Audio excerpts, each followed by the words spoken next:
शाम के करीब 4:30 बज रहे थे। 7 स्टार कंपनी के 11वें फ्लोर पर मौजूद अभय का केबिन हल्की सुनहरी रोशनी में डूबा हुआ था। बाहर कांच की दीवारों से शहर का नजारा दिख रहा था, डूबता सूरज, लंबी इमारतें और अंदर बैठी वो टोली जो हर हाल में कुछ अलग सोचती थी।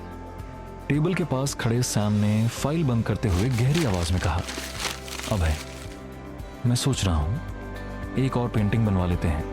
मैंने पता किया है, आज रात 9 बजे से 2 बड़े ऑक्शन हाउस खुल रहे हैं।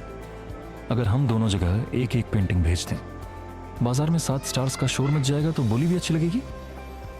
तुम क्या कहते हो? कमरे में हल्की खामोशी छा गई। सबकी नजरें अब अभय पर थीं। अभय अपनी कुर्सी पर पीछे की तरफ झुका, उंगलियों को आपस में फंसाकर कुछ सेकंड तक सोचता रहा। फिर उसने धीरे से कहा, ठीक है, लेकिन उसकी नजरें एक एक कर सब पर घूमी। अभय ने धीरे से अपनी कुर्सी घुमाई और ठंडी आवाज में पूछा, पर इस बार देव पोखर का अगला शिकार कौन बनेगा?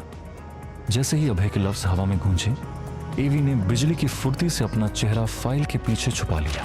वह हिल भी नहीं रहा था, जैसे वहीं मर गया हो। उसे डर था कि अगर अभय की नजर उस पर पड़ी तो वाटर थेरेपी आज पेंटिंग टॉर्चर में बदल जाएगी। अभय उसकी इस बचकानी हरकत को देखकर मन ही मन मुस्कुराया, पर चेहरा पत्थर जैसा ही रहा। लेकिन तभी वो शांत आवाज में बोला, ऐसा करो, देव को इन्फॉर्म कर दो और हमारे स्टाफ में से किसी को भेज दो। सैम ने सिर हिलाया, लेकिन तुरंत बोला, स्टाफ? अभी तो लगभग सबकी शिफ्ट खत्म हो चुकी है।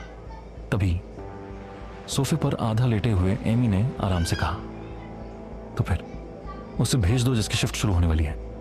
सबकी नजरें एक साथ उसकी तरफ गईं। सिड ने चौंक कर पूछा, मिस लाल को? एमी, तू पागल हो गया है? एमी ने बिना हिचकिचाए कहा, हाँ, काम करके थक गई होगी, वहां तो बस बैठना ही है, थोड़ा आराम भी मिल जाएगा बस। ये सुनते ही अभी की आंखों में चमक आ गई। वो धीरे धीरे अपनी फाइल नीचे करता है और एमी की तरफ झुककर मीठी आवाज में बोला, वाह एमी भाई, मुझे तो पता ही नहीं था कि आपको मिस लाल की इतनी फिक्र है। कमरे में हल्की हंसी गूंज गई। एमी ने उसे घूरते हुए कहा, तो तू चला जा फिर। अभी का चेहरा एकदम उतर गया। ना, नहीं, मुझे तो बहुत काम है यहाँ, बहुत जरूरी काम। सिड ने फिर भी एतराज किया, पर एमी, उस पागल पेंटर के पास उसे अकेले भेजना ठीक होगा? अब अभय की गहरी नीली नजरें एमी पर टिक गईं। केबिन में सन्नाटा छा गया। एमी ने संजीदगी से कहा, सिड, भरोसा रख। लेकिन मिस लाल को अकेले भेजना ठीक होगा क्या? अब सबकी नजरें फिर से एमी पर टिक गईं। एमी ने इस बार थोड़ा सीरियस होते हुए कहा, देखो, देव पागल है, लेकिन सिर्फ पेंटिंग के मामले में। वो मिस लाल के साथ कुछ गलत करने के बारे में सोच भी नहीं सकता। उसकी आवाज में यकीन था। अगर वो वैसा इंसान होता तो मैं खुद उसके पास नहीं जाता। मैं तो बस उसकी मेंटल कंडीशन चेक करने गया था। कमरे में एक पल के लिए सन्नाटा छा गया। अब फैसला साफ था। अभय ने बिना कुछ और पूछे धीरे से कहा, जैसा तुम्हें ठीक लगे।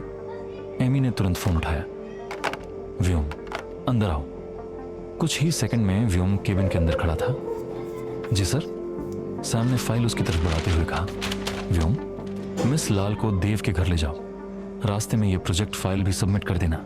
और हाँ, जब तक पेंटिंग का काम चले वहीं रुकना और फिर मिस लाल को वापस ऑफिस लेकर आना। व्योम ने सिर झुकाकर कहा, जी सर। जैसे ही व्योम बाहर निकला, कमरे में फिर से वही हल्की शांति लौट आई। लेकिन इस बार उस शांति के पीछे एक नया खेल शुरू हो चुका था। और तभी अभी धीरे से सिड के पास झुककर फुसफुसाया, भाई सच बताऊं, अगर देव ने मिस लाल की पेंटिंग बना दी ना, तो ऑक्शन में लोग पेंटिंग नहीं, मिस लाल को खरीदने लगेंगे। सिड ने तुरंत उसका सिर पकड़ा, चुप, एक दिन तू सच में पिटेगा। लेकिन इस बार अभय ने भी वो बात सुन ली थी। उसने बस हल्के से अवी की तरफ देखा और अवी सीधा कुर्सी पर बैठ गया, जैसे कुछ हुआ ही ना हो। कमरे की हवा फिर से भारी हो चुकी थी, क्योंकि अब अगला सीन देव के घर होने वाला था। शाम का धुंधलका धीरे धीरे शहर को अपने आगोश में ले रहा था। ऑफिस की बड़ी बड़ी कांच की दीवारों से सूरज की आखिरी किरणें अंदर फिसल रही थीं। जैसे दिन खुद विदा लेने से पहले हर कोने को छू लेना चाहता हो। नीचे 10th फ्लोर के लॉबी एरिया में व्योम एक कुर्सी पर शांत बैठा था, पर उसकी नजर बार बार लिफ्ट की ओर उठ जाती, जैसे किसी का इंतजार अब लंबा होता जा रहा हो।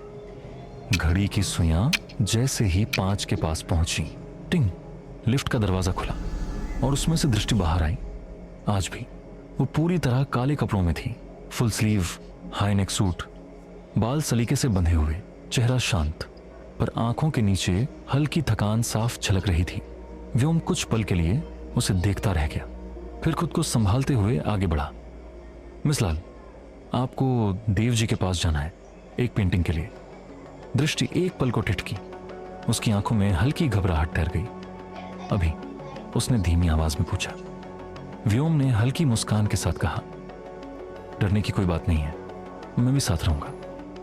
दृष्टि ने कुछ नहीं कहा, बस हल्के से सिर हिलाया और उसके साथ चल दी। उधर ऊपर 11th फ्लोर के केबिन में एक बड़ी स्क्रीन पर लाइव फुटेज चल रहा था। कैमरे की नजर हर मूवमेंट को कैद कर रही थी, दृष्टि और व्योम की हर चाल, हर एक्सप्रेशन। कमरे में हल्की खामोशी थी। तभी अचानक एवी ने अपनी आदत के मुताबिक चुप्पी तोड़ी। अरे यार, मिस लाल आज फिर ब्लैक पहन कर आई है। डैनी ने उसे घूरते हुए कहा, इससे तुझे क्या प्रॉब्लम है? एवी ने गर्दन तिरछी करते हुए आंखों में चमक लाते हुए कहा, प्रॉब्लम नहीं है, पर मैंने एक चीज नोट की है। सबकी नजरें अब उसकी तरफ उठ गईं। जब मिस लाल ब्लैक पहनती है तब कुछ गड़बड़ जरूर होती है।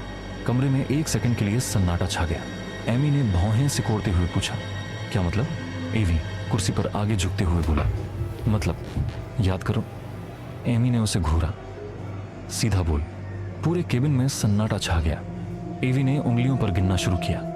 वो ब्लैक साड़ी वाली रात याद है, जब वो कयामत ढा रही थी पर जान पर बनाई थी? और वो झील वाली रात, उस दिन भी उसका दुपट्टा लाल था पर सूट जेट ब्लैक था। और आज वो फिर से सिर से पांव तक काली पोशाक में है। एमी भाई, ये महज फैशन नहीं है, ये खतरे की घंटी है। अब माहौल थोड़ा भारी हो चुका था। सिड और विक्की भी सोच में पड़ गए। डैनी ने धीरे से कहा, यार सच में हर बार कुछ ना कुछ हुआ है। एवी अब पूरी तरह अपनी थ्योरी मोड में था और आज फिर ब्लैक। उसने नाटकीय अंदाज में हाथ फैलाया, मतलब आज भी कुछ बड़ा होने वाला है। कमरे के कोने में बैठा अभय अब तक चुप था। उसके हाथ में पकड़ा पेन धीरे धीरे कागज पर चल रहा था। लेकिन जैसे ही एवी की ये बात खत्म हुई, पेन अचानक रुक गया।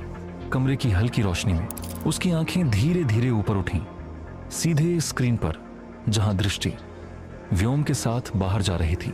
एक पल के लिए उसकी नजरें ठहर गईं, जैसे उसके अंदर कुछ क्लिक हुआ हो। उधर ऑफिस बिल्डिंग के बाहर ठंडी हवा चल रही थी। सड़क पर हल्की रोशनी और दूर दूर तक फैला सन्नाटा। दृष्टि और व्योम कार की ओर बढ़ रहे थे, पर दृष्टि के दिल में एक अजीब सी बेचैनी उठ रही थी। क्या सच में आज फिर कुछ होने वाला है? उसने एक बार पीछे मुड़कर ऑफिस बिल्डिंग को देखा। ऊपर उसी फ्लोर पर जहां से कोई उसे देख रहा था। और तभी ऊपर के केबिन में अभय ने धीरे से अपनी कुर्सी से उठते हुए कहा, व्योम को कॉल करो। उसकी आवाज धीमी थी, पर उसमें एक अजीब सी सख्ती थी। कमरे में बैठे सब लोग चौंक गए। एवी ने धीरे से सिड के कान में फुसफुसाया, लगता है मेरी थ्योरी सच होने वाली है। सिड ने उसके सिर पर हल्का सा मारा, चुप रह, वरना आज तू ही ब्लैक पहन कर जाएगा। कमरे में अब सिर्फ एक ही चीज गूंज रही थी, खामोशी और आने वाले खतरे की आहट। क्या एवी की ये काली थ्योरी आज सच साबित होगी? क्या देव पोखर के उस पुराने बंगले में दृष्टि का सामना किसी पुराने साये से होगा? अपनी राय हमें कमेंट में जरूर बताएं और इस सुपरहिट कहानी के अगले एपिसोड का इंतजार करें।